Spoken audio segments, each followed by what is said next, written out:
রাজপুতানায় স্বামীজি লাহোর হইতে দেরাদুন, সাহারানপুর, দিল্লি রাজপুতানায় অন্তর্গত আলোয়ার ও জয়পুর হইয়া খেতড়ি গমন করেন। সর্বত্রই তিনি শিষ্য, ভক্ত ও অনুরাগী বন্ধুদের সহিত আলাপ আলোচনা ও ধর্ম প্রসঙ্গ করেন এবং ছোট ছোট বক্তৃতা দেন। খেতড়ি জয়পুরের অধীনে একটি ক্ষুদ্র রাজ্য। খেতড়ির রাজ্য অগ্রবর্তী হইয়া স্বামীজির পাদবন্দনা করেন। খেতড়ির রাজা অগ্রবর্তী হইয়া স্বামীজির পাদবন্দনা করেন এবং 6 ঘোড়ার গাড়িতে স্বামীজিকে তুলিয়া লইয়া খেতড়িতে উপনীত হন।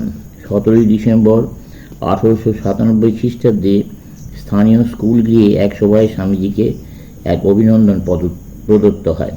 সভাপতিত্ব করেন খেতড়ির রাজা। উত্তরে স্বামীজি বলেন, ভারতের উন্নতিকল্পে আমি সামান্য যাহা করিয়াছি, রাজাজির সহিত সাক্ষাৎ না হইলে তাহা আমি করিতে পারিতাম না। পাশ্চাত্য দেশের আদর্শ ভোগ এবং প্রাচ্য দেশের আদর্শ ত্যাগ। খেতড়ি নিবাসী যুবকগণ, পাশ্চাত্য আদর্শের চাকচিক্যে বিহ্বল না হইয়া দৃঢ়ভাবে প্রাচ্য আদর্শের অনুসরণ করো। শিক্ষা অর্থে মানবের মধ্যে পূর্ব হইতে যে দেবত্ব রহিয়াছে তাহাই প্রকাশ করা। অতএব শিশুদের শিক্ষা দিতে হইলে তাহাদের প্রতি অগাধ বিশ্বাস সম্পন্ন হইতে হইবে। বিশ্বাস করিতে হইবে যে প্রত্যেক শিশুই অনন্ত ঈশ্বরীয় শক্তির আধারস্বরূপ, আর আমাদিগকে তাহার মধ্যে অবস্থিত সেই নিদ্রিত ব্রহ্মকে জাগ্রত করিবার চেষ্টা করিতে হইবে। শিশুদের শিক্ষা দেওয়ার সময় আরেকটি বিষয় আমাদিগকে স্মরণ রাখিতে হইবে, তাহারাও যাতে নিজেরা চিন্তা করিতে শেখে, সেই বিষয়ে তাহাদেরকে উৎসাহ দিতে হইবে। এই মৌলিক চিন্তার অভাবই ভারতের বর্তমান হীনাবস্থার কারণ।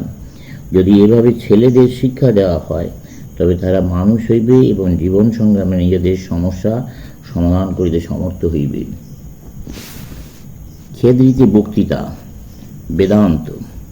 20 ডিসেম্বর 1897 খ্রিস্টাব্দে খেতড়িতে ডাকবাংলোয় স্বামীজি বেদান্ত সম্বন্ধে এই বক্তৃতা দেন। সভাপতি হন খেতড়ির রাজা। গ্রীক ও আর্য প্রাচীন দুই জাতি বিভিন্ন অবস্থাচক্রে স্থাপিত হইয়াছিল। প্রথমোক্ত জাতি প্রকৃতির মধ্যে যাহা কিছু সুন্দর, যাহা কিছু মধুর, যাহা কিছু লোভনীয়, তাহার পরিবেশে ও বীর্যপদ আবহাওয়া, এবং শেষোক্ত জাতি চতুষ্পার্শ্বে সর্ববিধ মহিমময় ভাবের পরিবেষ্টনে ও অধিক শারীরিক পরিশ্রমের অনুকূল আবহাওয়ায় দুই প্রকার বিভিন্ন বিশিষ্ট সভ্যতার সূচনা করিয়াছিলেন। অর্থাৎ গ্রীকগণ বহিঃপ্রকৃতির এবং আর্যগণ অন্তর্প্রকৃতির আলোচনা করিতে নিযুক্ত হইয়াছিলেন। গ্রীক মন বাহিরের অসীম লইয়া আলোচনায় ব্যস্ত হইলেন, আর্য মন ভেতরের অনন্ত অনুসন্ধান করিতে নিযুক্ত হইলেন। জগতের সভ্যতায় উভয়কেই নির্দিষ্ট বিশেষ ভূমিকা অভিনয় করতে হইয়াছিল। ইহাদের মধ্যে একজনকে যে অপরের নিকট ধার করিতে হইবে তাহা নয়, কেবল পরস্পরের সহিত পরিচিত হইতে হইবে, পরস্পরের তুলনা করিতে হইবে, তাহলেই উভয়ই লাভবান হইবে। আর্যগণের প্রকৃতি বিশ্লেষণ প্রিয়। গণিত ব্যাকরণ বিদ্যায় তারা অদ্ভুত কৃতিত্ব লাভ করিয়াছিলেন এবং মনোবিশ্লেষণ বিদ্যায় চরম সীমায় উপনীত হইয়াছিলেন।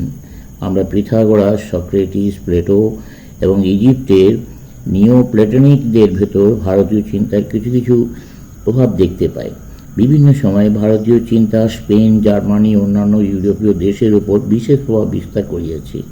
ভারতীয় রাজপুত্র দারাশিকো পার্সিতে উপনিষদ অনুবাদ করাইয়াছিলেন। সোফেনহাওয়ার নামক জার্মান দার্শনিক উপনিষদের একখানি ল্যাটিন অনুবাদ দেখিয়া উহার প্রতি বিশেষ আকৃষ্ট হন। তার দর্শনে উপনিষদের যথেষ্ট প্রভাব দেখিতে পাওয়া যায়। তারপরেই কান্টের দর্শনে উপনিষদের শিক্ষার প্রভাব দেখিতে পাওয়া যায়। ইউরোপে সাধারণত তুলনামূলক ভাষা বিদ্যা চর্চার জন্যই পণ্ডিতগণ সংস্কৃত আলোচনা করিয়া থাকেন। তবে অধ্যাপক ডয়সনের মতো ব্যক্তিও আছেন দর্শন চর্চার জন্য, যাঁদের দর্শন চর্চায় আগ্রহ আছে, অন্য কারণে নয়। আশা করি ভবিষ্যতে ইউরোপে সংস্কৃত চর্চায় আরও অধিক যত্ন দেখা যাইবে।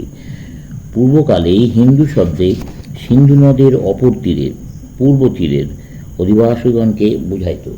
তখন ওই শব্দের একটা সার্থকতা ছিল, কিন্তু এখন উহা নিরর্থক হইয়া দাঁড়াইয়াছে।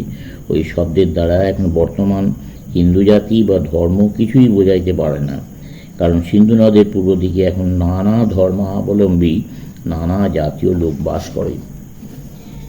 বেদ কোনো ব্যক্তিবিশেষের বাক্য নহে। বেদ নিবন্ধ, বেদ নিবদ্ধ ভাবরাশি ধীরে ধীরে বিকাশপ্রাপ্ত হইয়া পরিশেষে পুস্তক আকারে নিবদ্ধ হইয়াছে এবং তারপরে সেই গ্রন্থ প্রামাণিক হইয়া দাঁড়াইয়াছে। অনেক ধর্মই এরূপ গ্রন্থে নিবদ্ধ। গ্রন্থসমূহের প্রভাব অসামান্য বলিয়া প্রতীয়মান হয়। হিন্দুদের এই বেদ রাশি রূপ গ্রন্থ রহিয়াছে, তাহাদেরকে এখন সহস্র সহস্র বৎসর ওই গ্রন্থের উপর নির্ভর করিতে হইবে। তবে বেদের সম্বন্ধে আমাদের ধারণা পরিবর্তন করিতে হইবে। পর্বতদৃঢ় ভিত্তির উপর এই বেদ বিশ্বাস স্থাপন করিতে হইবে। বেদ রাশি বিপুল সাহিত্য। এই বেদের শতকরা ৯৯ নষ্ট হইয়া গিয়াছে। বিশেষ বিশেষ পরিবারে এক একটি বেদাংশের চর্চা হইত, সেই পরিবার লোকের সঙ্গে সঙ্গে সেই বেদাংশ লুপ্ত হইয়াছে। কিন্তু এখনও যাহা পাওয়া যায় তাহাও এক প্রকাণ্ড গ্রন্থাগারে ধরে না। এই বেদ রাশি প্রাচীনতম, সরল, অতি সরল ভাষায় লিখিত। ইহার ব্যাকরণ এত অপরিণত যে অনেকে মনে করেন বেদাংশ বিশেষের কোনো অর্থই নাই। বেদের দুইটি ভাগ, কর্মকাণ্ড ও জ্ঞানকাণ্ড। কর্মকাণ্ড বলিতে সংহিতা ও ব্রাহ্মণ বোঝায়। ব্রাহ্মণে যাগযজ্ঞের কথা আছে। সংহিতা অনুষ্টুপ, ত্রিষ্টুপ, জগতী প্রভৃতি ছন্দে রচিত স্তোত্রাবলী। সাধারণত উহাতে বরুণ বা ইন্দ্র বা অন্য কোনো দেবতার স্তুতি আছে। তারপর প্রশ্ন উঠিল, এই দেবগণ কাহারা? এই সম্বন্ধে যেমন এক মতবাদ উঠিতে লাগিল, অন্যান্য মতবাদ দ্বারা আবার এই সকল মত খণ্ডিত হইতে লাগিল। এই রূপ অনেকদিন ধরিয়া চলিয়াছিল। প্রাচীন ব্যাবিলনে আত্মা সম্বন্ধে এই ধারণা ছিল যে মানুষ মরিলে মৃতদেহ হইতে আরেকটি দেহ বাহির হয়। উহার স্বাতন্ত্র্য নাই। মূল দেহের সহিত উহার সম্বন্ধ কখনোই ছিন্ন হইতে পারে না। মূল শরীরের ন্যায় এই দ্বিতীয় শরীরেও ক্ষুধা তৃষ্ণা প্রভৃতি বৃত্তিতে তাহারা বিশ্বাসী ছিলেন। সঙ্গে সঙ্গে এই বিশ্বাসও ছিল যে মূল দেহটিতে কোনরূপ আঘাত করিলে দ্বিতীয়টিও আহত হইবে, মূল দেহটি নষ্ট হইলে দ্বিতীয়টিও নষ্ট হইবে। এই কারণে মৃতদেহ রক্ষা করিবার প্রথার সৃষ্টি হয়।